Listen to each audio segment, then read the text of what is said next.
Usa ang patay atol sa pagbaha sa Malapatan, Sarangani kung asa kapin 30 ka magbanay ang apektado sa pagbaha. Atong sayro ng detalye niini sa live report ni Efren Mamak. Efren.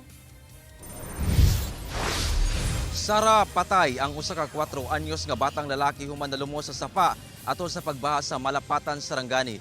Samtang kapin libo ka magbanay ang apektado sa pagbaha sa mong lungsod ug sa Dato Udin Sinsuat sa Maguindanao del Norte ug sa Dato Angal Midtimbanga, Maguindanao del Sur. Layas! Kanudan!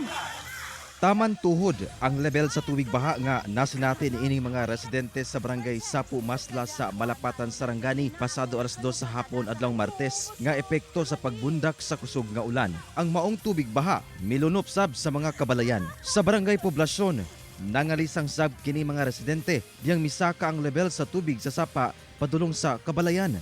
Matod sa MDRRMO Malapatan, tulo ka mga barangay ang grabing naapektuhan sa pagbaha nga mao ang Tuyan, Sapu Masla ug poblasyon. Anasab sa 31 ka magbanay ang nag-evacuate kon 150 ka individual. Dugang sa MDRRMO nga atol sa pagbaha, duna matudpay 4 anyos nga batang lalaki ang namatay human nalumos sa sapa. Wala nakabantay ang bata kay allegedly ang ingon nagligo daw ang bata sa sapa tapos mautong na igo na anod ang bata. Samtang sa Dato Udin Sinsuat, Maguindanao del Norte, miabot sab sa kapin 1,200 ka magbanay ang gipabakwit diyang nasinati ang pagbaha nga nagsugod Martes sa hapon. Hinuon wala pay na report nga naangol sa baha. Nagkaroon lang po ng forced evacuation some areas of Dato Udin Sinsuat Municipality, pero kagabi rin po nagsibalikan din naman po sila dahil humupa rin naman po yung tubig baha. Samtang nakasinati sab o grabing pagbaha ang pipila ka mga residente sa barangay Brar, Dato Angal, Midtimbang, Maguindanao del Sur